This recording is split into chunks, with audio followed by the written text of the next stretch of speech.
ำลาเลี้ยงมาพาใหญ่ปลาแดกของแซบในหายถึงใจตั้งแซบอีนี้หัวเมียตีกันเรื่องใหญ่แต่อย่าทำลายปลาแดกให้นี้อาหารลดเยี่ยมสันดีปลาแดกให้นี้ให้ระวังของดีที่มีคุณเคยค้ำจูนกันมาแต่ปู่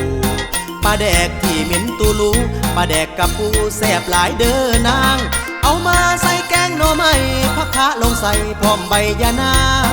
ดีแท้ปลาแดกอึ่งย่างเป็นตัวข้างย่างยิ่งเค็มยิ่งนัว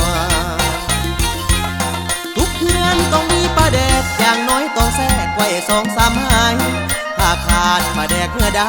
เหมือนขาดใจอาหารบ่นัวคิดถึงตอนตำหมักหุงจังแม่นมันหุ่งถ้าใส่แต่เกลือแกงอ่อมซอยแซ่ลาบเสือถ้าใส่แต่เกลือโอ้ยจ้างก็บ่กินคนลาวต้องทุกคนถึงจะจนต้องมีปลาแดกระวังถ้าให้มันแตกเหม็นปลาแดกให้ยิงทวินถ้าเอามาใส่แกงอ่อมให้เหยาะให้ย้อมตักมาพอกินห้ามตักข้างถ้วยยุพินแมงวันได้กินสิบินมาเต็มเฮื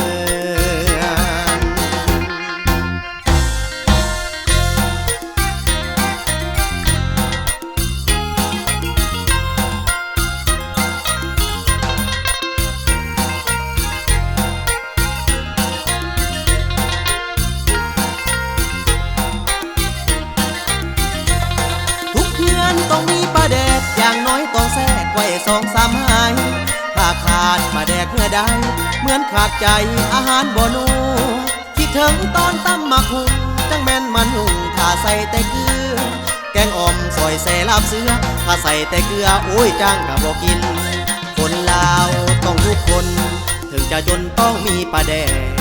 ระวังถ้าให้มันแตกเหม็นปลาแดกให้ยิงทวินถ้าเอามาใส่แกงอ่อมให้เหยาะให้ย้อมตักมาพอกินห้ามตักข้างถ้วยยุพินแมงวันได้กินสิบินมาเต็ม